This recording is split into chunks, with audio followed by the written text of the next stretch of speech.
Halo organizer, video kita kali ini kita akan membahas bagaimana caranya lu bisa menjalankan event organizer dengan modal 0 rupiah.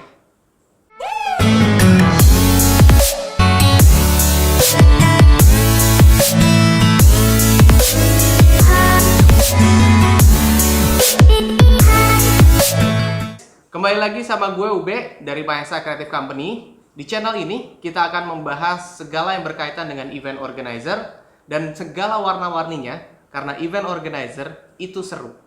Gue awali pembahasan kita kali ini dengan pengertian modal. Modal menurut gue adalah sekumpulan sumber daya, uang, dan barang yang menjadi dasar untuk kalian melakukan sebuah pekerjaan. Catat baik-baik, kata pertama adalah sumber daya, uang, dan terakhir baru barang. Kenapa kata pertama adalah sumber daya? Karena dalam dunia event organizer, percaya atau tidak percaya, sumber daya itu jauh lebih penting daripada uang. Nanti kita buktikan. Berikutnya gue akan jabarkan terlebih dahulu jenis-jenis modal.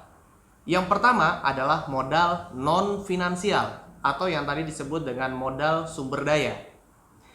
Modal non-finansial ini adalah modal yang sama sekali tidak berkaitan dengan rupiah. Ini menjadi fundamental sekali apabila lo mau menjalankan bisnis event organizer. Apa saja modal non-finansial? Yang pertama adalah niat. Niat ini harus benar-benar datang dari dalam diri lo, bukan dari paksaan atau hanya sekedar mencari keuntungan. Yang kedua adalah komitmen. Kalau sudah niat, tentu saja harus dibuat komitmennya. Jangan remehkan komitmen ini. Kalau kalian buat ini hanya 2 orang, maka ini harus dibuat dengan tinta hitam di atas putih. Yang ketiga adalah good attitude.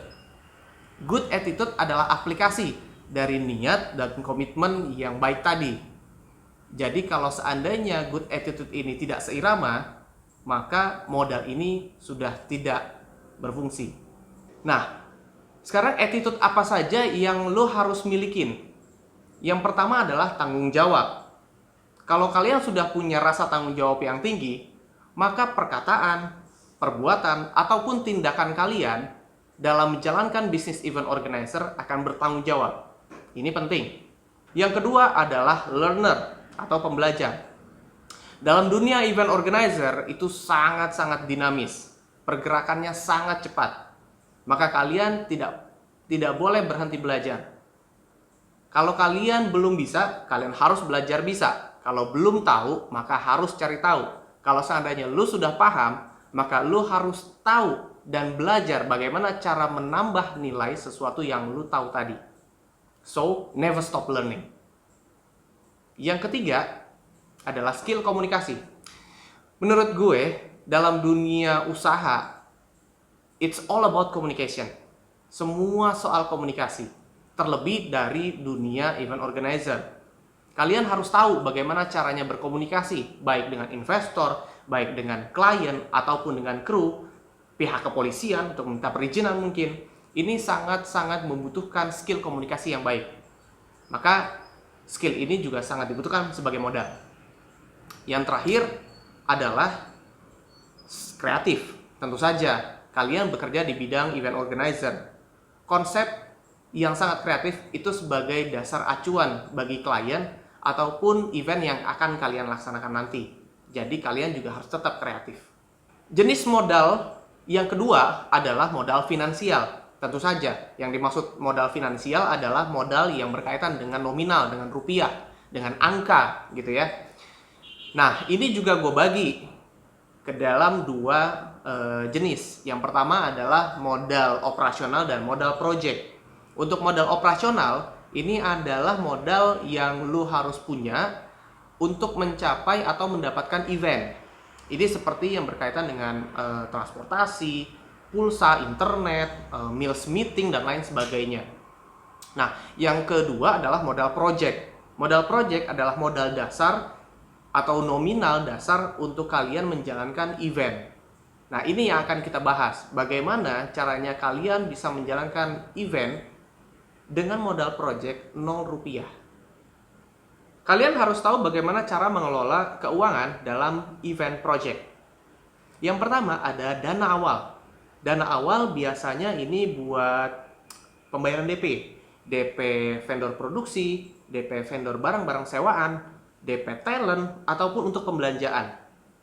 Ini biasanya komposisi yang dibutuhkan atau modal dasar yang dibutuhkan sebesar 40%. Yang kedua, ada dana di hari pelaksanaan event.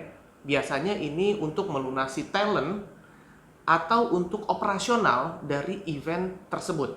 Biasanya komposisi dana yang dibutuhkan adalah 30%. Yang ketiga adalah dana setelah hari pelaksanaan event. Ini biasanya untuk melakukan pelunasan-pelunasan. Pelunasan dari vendor produksi atau pelunasan dari vendor barang-barang sewaan. Nah, komposisinya biasanya ini adalah 30%. Jadi kalian punya rangkuman kebutuhan dana dalam sebuah event project sebesar 40% untuk dana awal, 30% untuk hari pelaksanaan, dan 30% untuk dana setelah pelaksanaan event. Dari pengertian ini, kita bisa menyimpulkan bahwa kebutuhan dana dalam event adalah 70% di awal dan 30% dana di akhir.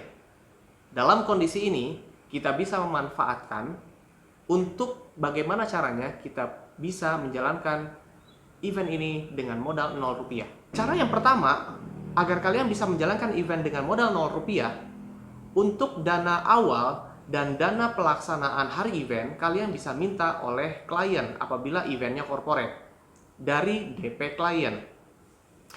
Ini memang biasanya tergantung dari corporate itu sendiri atau tergantung juga dari klausul perjanjian kalian. Umumnya, kalian bisa meminta antara 30 sampai 50%. Yang kedua, kalian bisa mencari investor. Katakanlah DP dari klien itu juga kurang untuk menutupi biaya DP di awal dan dari hari pelaksanaan event. Maka kalian harus mencari investor yang mau menalangi event kalian dan kalian harus mau berbagi keuntungan dari investor. Nah, besarannya sendiri ini memang tergantung dari perjanjian kalian dengan investor. Biasanya kalau investor itu tergantung berapa nilai yang akan investor berikan dan berapa jangka waktu pengembalian kalian kepada investor. Itu yang menentukan berapa keuntungan yang bisa kalian bagi. Nah, yang ketiga adalah dari sponsor. Kalau ini dengan kategori event komersil.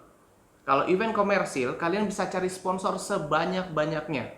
Kalau perlu untuk mengcover dana di awal, dana di hari pelaksanaan, ataupun dari dana pelunasan atau di hari akhir setelah event.